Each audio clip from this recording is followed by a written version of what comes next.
Hey, I'm Ty. I'm Jessica with Advanblack, and we are here at Quaid Harley Davidson. Yes, and thank you so much for tuning into our YouTube channel. Today we're going to go ahead and we're going to interview some of the Quaid Harley Davidson family. Most people that work for us are passionate about the motorcycle industry, particularly Harley Davidsons. Got married to a second person, and that didn't really work out. Kind of got rid of that motorcycle, and then got divorced from her and got another motorcycle. Yeah. You know, a lot of people try to reinvent the wheel when it comes to, business and sales and processes. It's an awesome career. I've been in it a long time. Really, for me, it comes down to the basics. Are you taking care of a customer? Are your people introducing themselves? We're family-owned, family-operated, been in the same location roughly 30 years. We're not a corporate entity. We don't have more than one store. We don't have a plethora of stores. We're very hands-on, which really matters because motorcycling is all about you taking your adventure and having someone there for you, and we're always here for you. And when you come in, you sit down and hang out with us. We're regular, everyday people, husbands, wives, kids. We go to church, we don't go to church. And we're giving our time to give you the experience you deserve. So I've never had to deal with any of the corporate stuff, and I just love this place. Yes. Everybody here, yeah, we all get along well. I've been at the dealership. I'm in sales now, but I've been at the dealership here for 11 years, roughly, 10, 11 years. And I've been doing this since I was 14. Want to participate with us? I mean, we're very open. And we're a big supporter of aftermarket here at the store. What about the song, Put Your Hands Up? Which one? Yeah, the song, Put Your Hands Up, the dance song. Is it a new one? No, it's like from the Exactly. the 2000s, I guess, yeah. Can we trade places? Sure. Hey guys, I'm here with Brandon from Quaid Harley Davidson. I'm so excited to meet you. Yeah. I've been talking to some of your employees and they absolutely adore you. They love working for the store. Everyone's so loving, authentic, and they just love working here. That's good. I like to hear that. Yeah, Nice. what's your secret? I don't know. I've heard that's through years. I mean, we're a family-run business. A lot of places say they are, but we're actually here participating with our store every day. I tell people, you can call me an owner, general manager, whatever you want to call me, but I'm a worker like anyone else. So I'm here on the floor, move bikes with my sales guys, talk to customers, work deals, go back to service, help out, whatever it takes. So we're kind of an old school, I say old school, but it's just the only way we know how to do it. So Right. apparently they seem to like it. They love it, and everyone's a team player, and they're just great to work with. I've Yeah. been working with your parts department now for the last few years. Okay, They're great. that's great. Yeah, we're fortunate. Most people that work for us are passionate about the motorcycle industry, particularly Harley Davidson. So I think that we're just kind of magnetic for those type of employees to come and work here. It's been a blessing for us. So my hiring pool hasn't been real hard. I haven't had to search real hard. I usually get people from other stores that somehow our reputation sounds good, so they want to come here. So when we have an opening, I seem to get really good employees from other Harley Davidson stores too. So we're fortunate that way. So how did you guys get into this? Go back in my family's history. Before I was born, my family's from Detroit. They all ended up in the car business back in the 70s. Okay. By the time I was probably 12 years old in Riverside, my family owned 23 different car lines. Okay. Towards the mid to late 90s, just got tired of the car business. My uncles were extremely passionate about Harley Davidson. Okay. And had an opportunity to buy Dale's San Bernardino Harley Davidson in 1996. Great time to buy the store.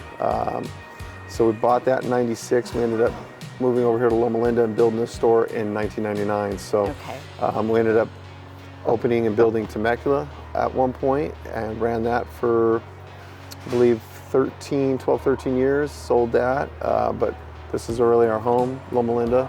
So we've been doing that ever since. So you've been riding since you were young? 19, yeah. So, that 10 years ago? No, no. So I've been riding for 26 years, yeah, with my family. Yeah, I've been Milwaukee a couple times, Sturgis, you know. Do you guys go every year? No, not every year. You know, one of the jokes we make here is, you know, we just help people live the dream. You know, we can't do it all, you know. Yeah. Well, you guys have an amazing reputation. Thank you. I talk to a lot of people and they love your store. Great. This is one of the top stores in California. Thank you. Great. Yeah. Yeah. It really comes down to our people. You know, I like taking the credit. It's nice. I like hearing the compliments, but it really comes down to the employees that work here and how they treat our customers. Exactly. We were just talking to Jeremiah, and that's it. Yeah. When they Yeah. buy from him, they come into the community. Yeah. Yeah. You know, a lot of people try to reinvent the wheel when it comes to, you know, business and sales and processes. Really, for me, it comes down to the basics. Are you taking care of a customer? Are your people introducing themselves? You know, and we don't get everything right. You know, we're not perfect. I can tell you, all the 3 years, I'll have somebody online tell me we did something wrong. But we are a big family here at this store with our employees. I tell our employees, you work with your employees more than you see your family most of the time. So Right. with that being said, it's like a family. You know, you got to get along, and sometimes you got to bump heads to get better. As long as you're bumping heads in business to progress, I'm okay with that. you know. Learning from all those mistakes or things that happen. The only problem I would have with my employees and managers, they care so much that you know, they get passionate, and so but that's a good thing. Yes. Yeah. Yeah. We can relate to that too. Yeah. Good. Thank good, God. Good. It's been good. Well, thank you so much for your time. I know you were really busy. I Oh, yeah, really no problem. appreciate you Yeah. taking a few minutes to Yeah. talk to us. Well, we appreciate you coming in our store and wanting to participate with us. I mean, we're very open, and we're a big supporter of aftermarket here at the store. I'm probably the #1 aftermarket supporter Harley Davidson store in the, I'd say, SoCal based, maybe the West Coast. It's companies like yours that bring so much energy to the Harley Davidson world that, you know, Harley Davidson dealerships can only do so much, right? But it's like Advanblack, I see what you're doing out there and the waves you're making through the industry, and it's, for me, it's really appreciated as a Harley store to have you in my store and just doing what you do. So thank you. Yeah, We you're are so welcome. grateful for you. You're welcome. Did you see the lowrider I ST did, fairing on the 20? I did. Someone gets to road buy king. that. I love it on the road. Yeah, Thank you. It's its own look. It's a cool look. It's the first I've seen like it, and that's what I like. I like something new and Thank you know, you. something I get excited about is rare. So you know, I do like it. It's cool. Oh, good. Thank you. Thanks. Thank Yeah. you so much. You're welcome.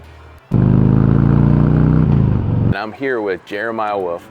I'm really excited today because after our last interview, I just got to know you, and I think your story is something that needs to be told. And what I know about you is, like, you don't hide anything, like, because ultimately the truth reveals itself, and all those things get found out. Yeah. So today, what I'm thinking that your customers, the people that walk through that door, the more they know you, the more they're gonna trust you, right? Yeah. They're gonna get to know, man, I wanna buy from that guy because he's a stand-up guy. So I just wanna let's go backwards. Okay. And let's find out, like, kind of maybe where you kind of grew up, and then obviously what you started riding on, and we'll kind of just Alright. go from there. Yeah, that sounds amazing. Yeah. Let's do it. Let's do it. All right, so I grew up in Loma, California, little small farming area. It was famous for the Wineville chicken coop murders back in the 20s. Okay. Grew up in 4-H, FFA, Boy Scouts, that kind of a thing. Our roads were mostly unpaved or barely paved as I grew up.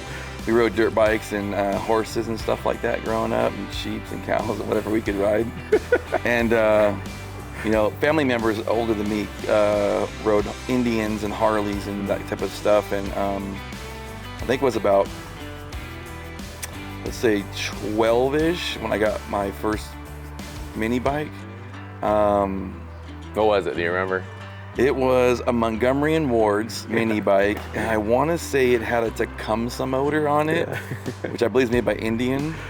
I didn't know the significance of it then. I just wanted to ride a mini bike. You know, we rode bicycles. We were like the kids from Goonies. There was like 12 of us boys that hung out, and we rode bicycles all over our little neighborhood. And we had one grocery store, one post office. in our little neighborhood, and everybody knew everybody's mom and dad and stuff like that. And it was very family orientated. And, you know, your friends' parents would whoop you if you needed to be whooped, you know what I mean, and stuff like that, like growing up. Good old days. Yeah, it was great, man. And we all were riding like ATCs, like Honda Big Red 210s, and I had a buddy had a Rupp mini bike. And that's what we did, man. We had a couple of mopeds, you know, and I just was really in love with the freeness of motorcycles. I remember looking back, the feeling was, well, first of all, the dogs that would run wild couldn't catch me because I could ride faster than the wild dogs. And if any of the kids were trying to catch me and beat me up, they couldn't catch me because I was riding. I was a little guy, I was small, and always intimidated, never wanted to fist fight or nothing like that because I was always little, you know. And I just remembered I could ride a mini bike or a scooter or a dirt bike where I grew up. There were no cops. So you could literally ride from where I lived in Loma to Lido Creek as a kid, and you wouldn't have to worry about getting kidnapped or beat up or raped or none of that stuff, you know what I mean? You had to be home when the sun went down. You know what I mean? Street lights, right? Yeah. Well, we didn't have street lights though. Just the moon. We had the moon. And you could ride through cornfields and alfalfa fields, and it was just a really great time and a really great place to grow up with great people, you know?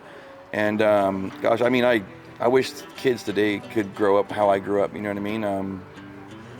But yeah, riding motorcycles developed when I hit about 16 years old. This gentleman named Dana had a 1970 something pile of junk, and I did some yard work for him, and he gave it to me, and got it running, and we'd ride it around and stuff. I'd get in trouble, and I was out after dark, or I was riding it where I shouldn't be riding it. And then motorcycles kind of, I rode it back and forth to school a couple times. I had a buddy who had a Triumph, another buddy who had a Harley, and I would borrow their motorcycles and not give them back for 3 or 4 days, and I'd ride them to school with, like, I wasn't supposed to, I'd have a license. Right. And then I hit about 15 and a half, 16 years old, and I ran into some trouble with the law. And that's where I was gonna say, right? Like, you're like hometown, you know, farm, family, safe. Yeah. And then there's going to be a switch, right? So about 16, your license, about when you got your license? No, I didn't get my license when I was 18 because I was in trouble. But we worked on getting my license. It was really hard because I got in trouble and I was released to my parents, pending court dates and a hearing and a bunch of different stuff, and struggled. And finally at about 18 years old, got a license, and then had a buddy named Mike, and me and Mike, he had an uncle Mike, who we call him Panhead Mike, and he really introduced me to like knuckleheads, shovelheads, panheads, and he was cool, and I wanted to be just like him, you know. Greasy, dirty, tattooed biker guy who was big, had been to prison, he was tough, you know. And those are kind of the things I at the time aspired to kind of be like, you know. So me and Mike, we lived together, his lady and my lady, and we lived in apartments, and you know, it was like struggling to pay the rent and struggling to do life, but it was amazing, you know. And we were around that motorcycle culture and that scene. There was a time in my life where I was at that time in recovery, we call it recovery, and there was a couple of motorcycle clubs that are in recovery, like clean and sober motorcycle riding clubs. And I thought they were cool, man. And so anytime I got a chance to ride one of their motorcycles, they let me, which they would most of the time, I would ride them. I couldn't wait to make enough money to buy my own motorcycle, you know. At what age were you when you're in recovery motorcycles? I was probably 21-ish when I got my first motorcycle. It was from a guy named Bob Stark. He owned a tow company, and it was a Triumph, 1971 or 3 or 4 Triumph, at a coughing gas tank. Oh yeah. Had like a sugar bear front end. 650 or? I don't remember. I just know it didn't really run most of the time, and when it did, I thought I was super cool. And you know, I acted like I was the hardest thing on the planet next to woodpecker lips, you know. And then I didn't have a bike, then I did have a bike, you know, and was in the military. I joined the military right around 19 years old. and stayed really busy and didn't really actively have a motorcycle purchased because at the time the military controls your life. They tell you what you can and can't own. And if you don't have a motorcycle license on a military installation, you can't legally ride a motorcycle. But we'd have dirt bikes and stuff, and I would illegally ride the dirt bikes wherever I wanted, you know. And then went through a divorce, and I bought a Harley Davidson. I was probably, let's say 27, 8-ish. Bought a Harley from a dealership called Skip Fordyce Harley Davidson. And I want to say it was a 1996 Heritage Softail. It was black and red with ape hangers, and it had a thunder header, chrome thunder header. And gosh, I was just running around anywhere I could go, and I rode around by myself, and I enjoyed it, you know. I get the freedom of, I'm able to process thought, you know, and go where I want to go, and like splitting lanes and kind of maybe cutting lights and riding illegally, that kind of stuff, you know, it just felt like I was doing something with my life. I felt like I was being free. I wasn't being told what to do, and I felt like I looked badass, you know what I mean, stuff like that. And got married to a second person, and that didn't really work out. Kind of got rid of that motorcycle, and then got divorced from her, got another motorcycle. I got a 66 Shovelhead. It was in Easy Rider magazine. This bike was sick, dude. And it just like screamed like I've arrived to me. It was, when I think back, that was my favorite motorcycle so far as an older classic style bike. And I rode it around for quite a long time. And then didn't have a plate, didn't have registration or insurance. And I said I was gonna try to get legal with it. I took it to the CHP, and CHP said it was hot, you know. And they wanted to crush it, and I begged them not to crush it, and I gave my sob story, and so let me take it, and then I took it back to the guy who did the case work on it, and he was like, I don't know anything about it, and blah blah blah. Anyway, sold that bike for about 35 grand or something like that, and then right after that I bought a Deluxe. Had that Deluxe for about a year and a half, and then I got an Ultra Classic, a 2001 Ultra Classic with a sidecar. By now I'm a single dad after my second divorce, and there's a lot. Priorities changing a little bit. Yeah, priorities changing. Okay, I'm single dad. I'm full custody. You know, starting to grow up, maybe. Starting to. No. I mean, forced to do adult things. Yes, you know, yes. in the meantime, and not sober, not clean, taking prescription medications through the VA, and drinking and partying and trying to soothe a problem. Basically, you know, it's like I'm trying to fill a God-shaped hole with things that don't fit, you know, and didn't know it yet. And women, fast motorcycles, foul language, fights in bars, that kind of stuff was exciting, and it kept my mind busy, you know. And then I ended up meeting a guy named Steve Mahaly, and he owns Mahaly Cycles. He used to work here or the Corona store many years ago, and kind of piddled around his shop, kind of worked on some stuff with him here and there, and bought a few more bikes in between. I think an 07 Deluxe, like an 05 Fat Boy. We put heads on it and thunder header and all this cool stuff, and started hanging out a lot at Skip Fordyce. And getting to know some of the guys who are really good friends with me. And I was hanging out with Steve Mahaly and a guy named Alvy, who's in the industry. He says, hey man, they're looking for a sales guy down at Temecula. And I was like, yeah, I don't know about all that, you know what I mean? Sales guy, that's kind of, I don't know, I'm not that guy, you know? So what were you doing at that point for employment? I actually was going to college full time. Okay. I was out of the military. All right. I was living on the post 9/11 GI Bill. Okay. Living on Social Security disability, and just living my life and having a good time, you know. Got my education, you know what I mean. I graduated. Went to Kaplan University, University of Phoenix. Degree in hard knocks. Degree in hard knocks, and on top of education, you know, everything I do in my life is to prove to someone else and to myself that when they said I couldn't, I can. You know, I grew up feeling less than. Self-esteem for me is a real tough spot, you know. grew up thinking that your parents say, tell the truth and everything will be okay, right? You won't get in trouble. And they'd say, did you steal the cookie, as an example, did you steal the cookie out of the cookie jar? And I'd say, well, yeah, and then they'd hit you, you know? So you get used to lying because you're afraid of the truth, of consequences, you know? And as a kid, you don't know that's what you're doing, but as an adult, you have some retrospect, you know? And so I wasn't a very trustworthy person. My heart was to make the right decisions, and 8 out of 10 times I would, but 2 out of the 10 times it was because I was in fear, you know, of the consequences, whether it was the girl was gonna leave me, or the boss was gonna fire me, or I wasn't gonna graduate from college. Like, and I ended up getting a phone call from a guy named Mike Slagle.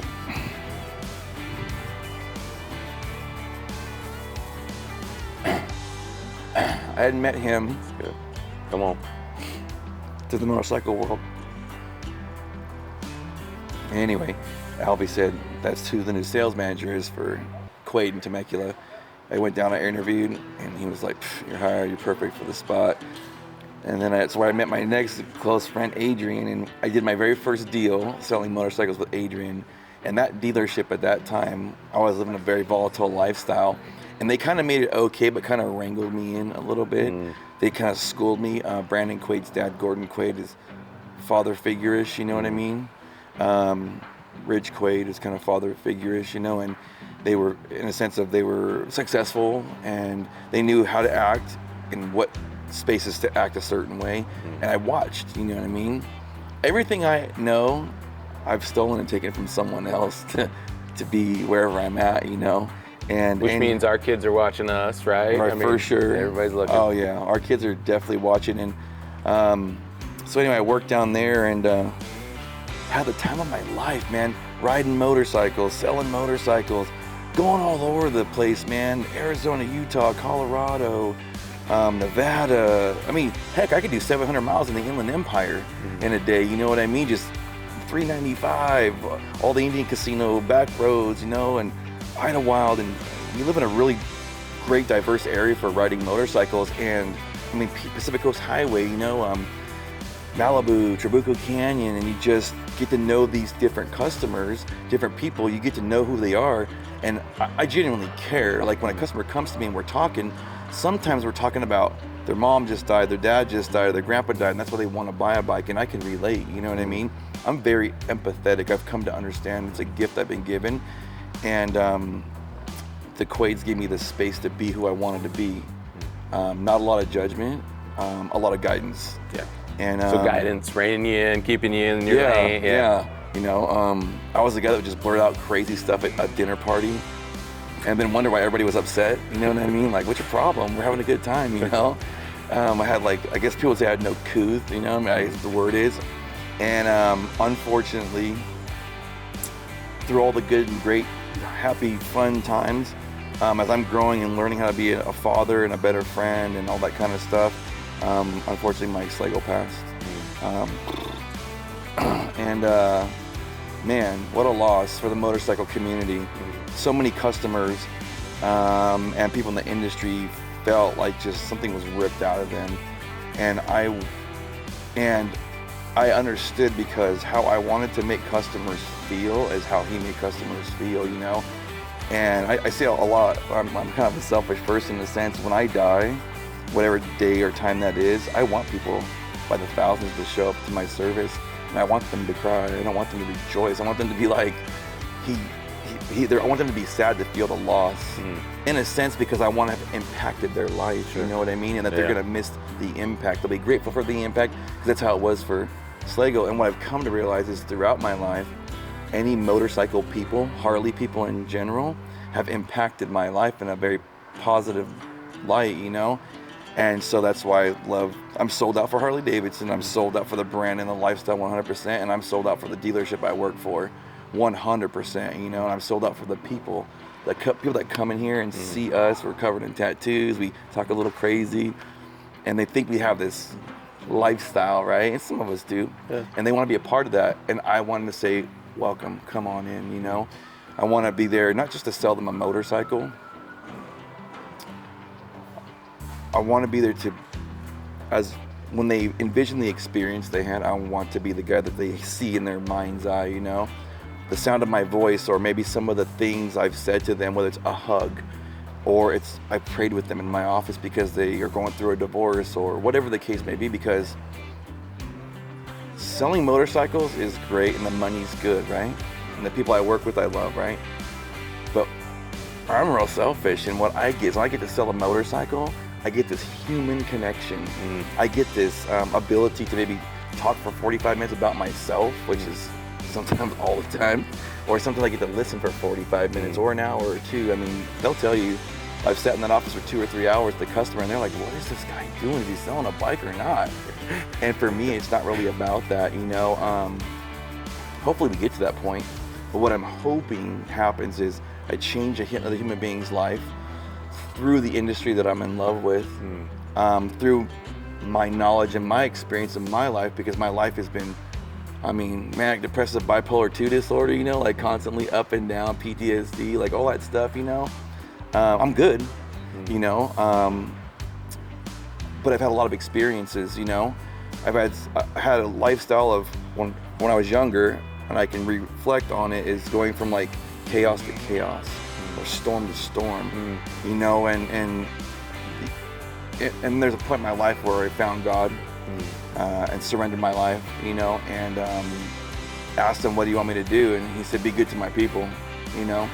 And I said, okay, I'll do it to the best of my ability if you help me every day, you know. And so when I say goodbye to people, I give them a hug and I say, God bless you, having a great day. I genuinely mean it, because that might be the last time I see them on their motorcycle.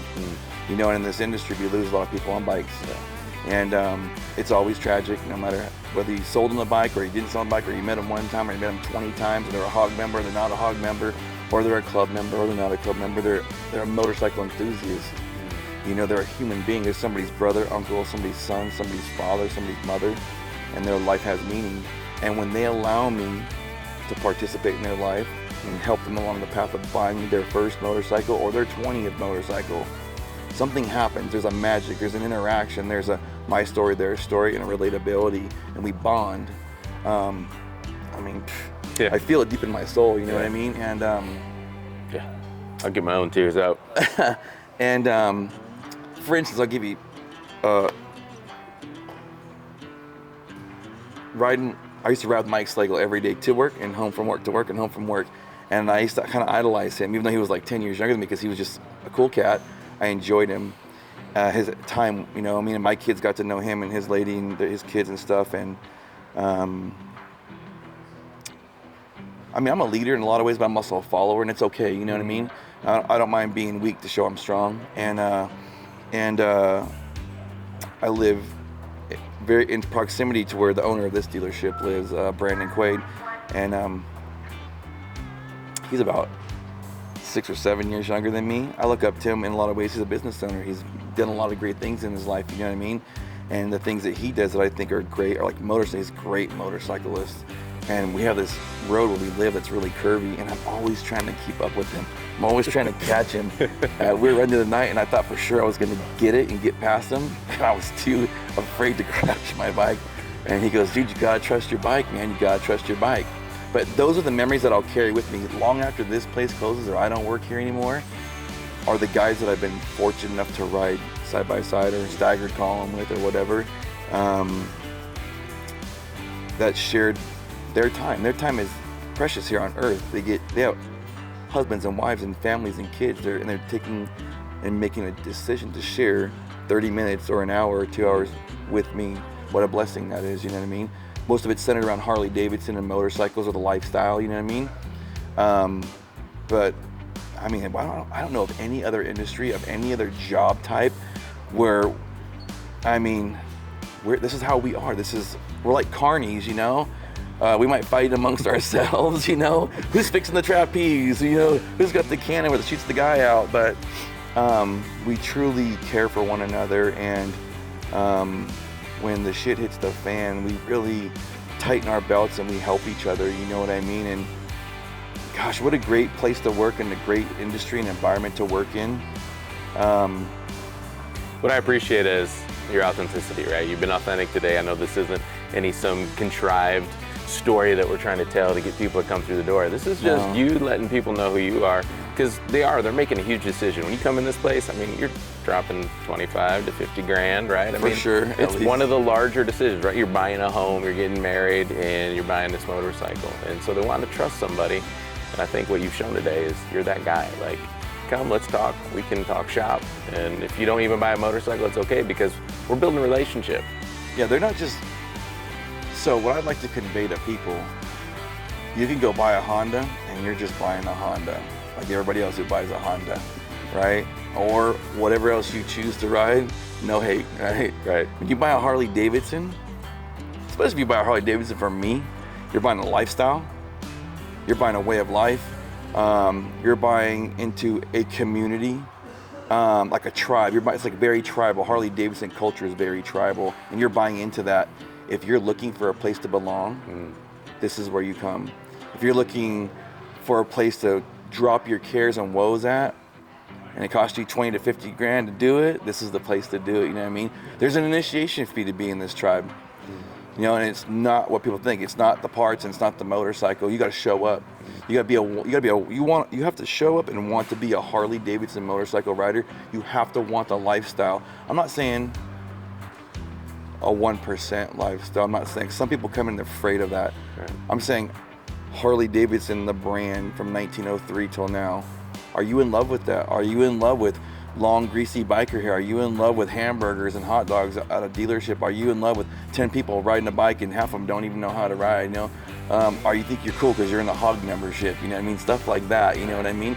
Buy into that. Buy into the people that have the experience, that have been doing it to help you get into the club, you know, get into the tribe, you know what I mean? And what do you bring to the tribe, you know what I mean? Yeah, You support your dealership. I think you've done a good job describing this is more than just a place to buy a motorcycle, right? For sure. You talk about the lifestyle, you talk about the education that people are going to get when they come here. Because dude. depending on how you grew up, you know, what circle you ran in, Yeah. like, there's a lot to learn here. Yeah, some of the most intelligent people about motorcycles work here, like Zach. He's our sales manager. He knows everything about every bike from like 1903 to like now. He's just that guy. He has like an encyclopedia of all the nuts and bolts and frames and all that kind of stuff. Like when I bought my 48 Panhead and my 78 Shovelhead, I sent him a picture. I wanted his opinion. Should I buy this? And he made me buy it. You know, he was like, buy that. Yeah. And then he was like more excited than I was when I got it. You know, he's like that guy who geeks out on old bikes, you know? You know, we've got so many years of experience, not just selling and doing finance, to help walk through that part of it. How to customize your bike. I mean, people see my bikes, I customize my bikes, they look super cool. And people are always like, oh, those are cool, man. We have a lot of experience, and when you come in, you sit down and hang out with us, we're regular, everyday people with husbands, wives, kids. We go to church, we don't go to church. And we're giving our time to give you the experience you deserve, you know what I mean? To treat you like a family member or a guest of a family member, you know? You come into our house, you eat our food, you sleep on our bed, you know what I mean? It's good. Come do it, don't be afraid, you know? Yeah. That's just what it's all about. I mean, this dealership and the family that owns it is amazing. I enjoy that as I've grown through the dealership, they are smart enough as owners and how they manage their employees. They prune the bad leaves off of you, they prune the bad branches off of you, and they help you develop. And you almost kind of don't know they're doing it, you know what I mean? That's awesome. And they're not beating you with a 2x4, they're allowing you to make mistakes and Yeah. letting you clean it up. yeah, and just, I mean, everybody that works here, man, especially in the sales team, we're just really, we have the opportunity and the ability to be very influential to people who need to be influenced or want to be influenced, you know, and I'm grateful to God and I'm grateful to the dealership that we get an opportunity every day. If this is what I do every day for the rest of my life, for the rest of my life, every day, I'm a winner in that aspect, you know what I mean? Awesome. If I get to ride motorcycles every day of my life for the rest of my life, I'm a winner, man. I'm so happy when I'm riding a motorcycle, especially a Harley. I get it. You know what I mean? Yes. I'm just like, the sound of the pipe and just the feel, the motion you're going through and dodging cars and driving kind of fast and acting crazy. I mean, I don't know, like, I've had a lot of loss in my life. Humans have came into my life and left through death, and I'm that guy that can't handle it, right? I cry like crazy, you know, and I miss very deeply. I almost hold it for a little too long. I kind of get in a depressed state. And I know when I've had enough, and usually I'm like, I tell my wife, I'm out. I'm getting on my bike. I'll be back in a while. You know what I mean? And I get on my bike. She's like, well, make sure you're careful because she loves me. She doesn't want me to get hurt, right? Right. And so, like, I'll just take off, man. And I don't have a destination. You know, actually, the destination, to be honest, is the destination I'm looking for is peace and serenity and calmness. And I find that I get to that destination after riding, you know, and that's what I'm trying to convey to customers. The guy that works 70 hours a week and says he doesn't have time to ride. Well, if you made time to ride, you'd make time to ride, because you would understand the benefits, the psychological, emotional, physical benefits of freedom, of riding on your motorcycle. You don't have to ride with anybody. You know, you just ride and you're just out there, and it's different than in a car, because in a car you're closed up, you got the radio on, all these distractions, right? When you're out on a motorcycle, your heightened awareness is great because you don't want to get in an accident and die, right?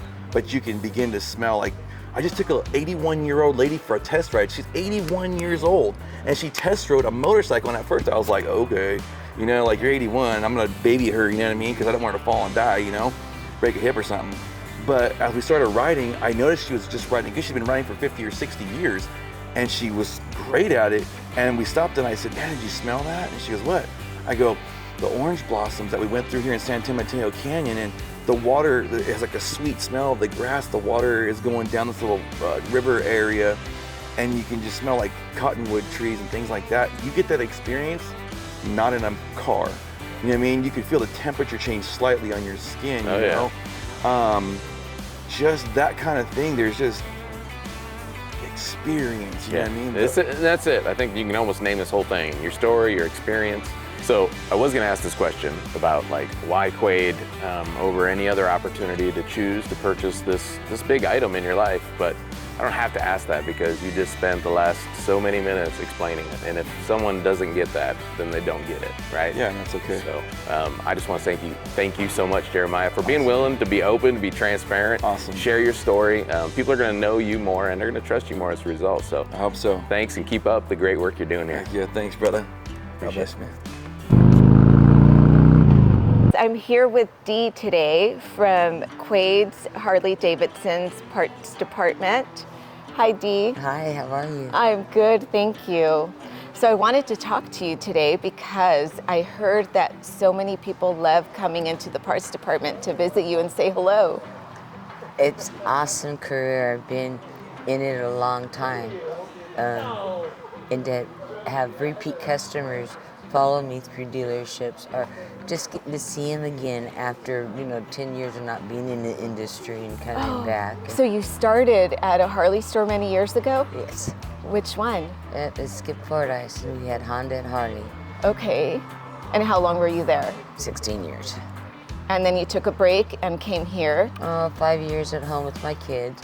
And then they sold the Honda dealership, and I was at the Honda dealership for another 10 years before I came back here. Okay. And then you've been with Quaid? Since 2010, yeah. Okay, since 2010. I love it. Yeah. You love it? That's great. So how busy are you guys back there? Pretty busy? Yeah. Yeah. We have our good days. We have some slow days, but that's just normal in our industry. Right. So who's your regular customer? One regular customer? Like, do you get a lot of the same people coming in, or do you get new people often? I love to meet new people, especially people that are traveling and coming through, and they have to stop and buy oil or something. You get to talk about where they've been on the road, or, where they're headed to. Okay. Do you ride? At my age, not much anymore. Did you used to? The back seat.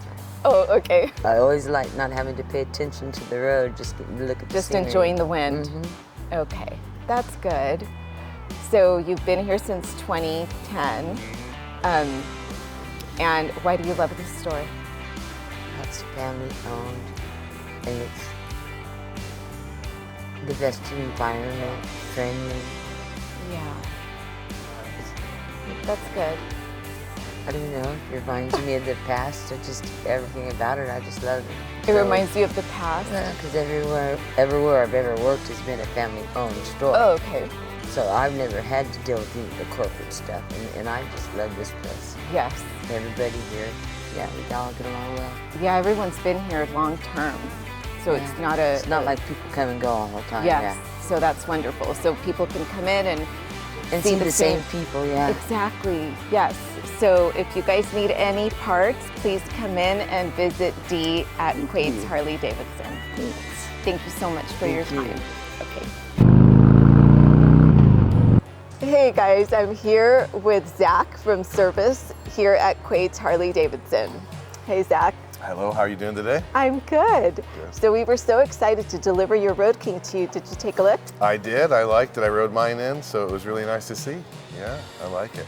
Yeah. So we've been working together for a couple of years, probably 3 now actually. And it's been great. You guys call us for parts occasionally. And we were just really excited when we got the call on that Road King Lowrider ST fairing. I like it. So this is going to be on the floor. Yes, it's on the floor for sale, so anyone wants to see it, come on down, take a look at it. We've been carrying products from you guys for a while now. Great product, great service, remarkable quality, so I'm excited to see it. Me being a Road King rider myself, I'm excited to maybe see what it's going to look like on mine. Yeah, I heard you guys have a couple of people interested. Yeah, we have 3 people in service, myself and possibly even Rich already. So we've been kind of waiting to see what it looks like, especially on the Road King. Nice. Cool. So how long have you been in service? I've been at the dealership. I'm in sales now, but I've been at the dealership here for 11 years, roughly, 10, 11 years. And I've been doing this since I was 14. So that's 30 years. 30 years in motorcycle, Harley Davidson specific. And you've been with Quaid for how long?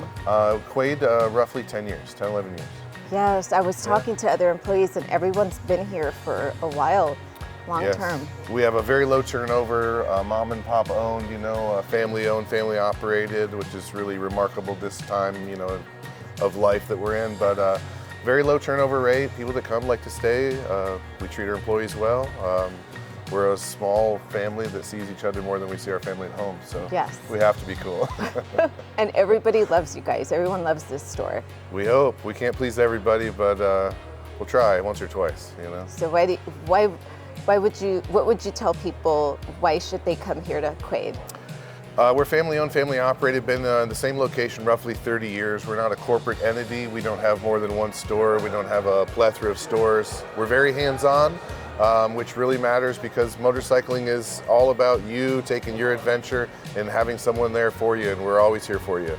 Whether it be service or parts or whatnot, we can always go and grab it. We're always accommodating customers, and it's just, we know the motorcycle community, so it's really nice to be able to give back to that and kind of forego some of our own time to be able to do that and be here for you guys when you need it.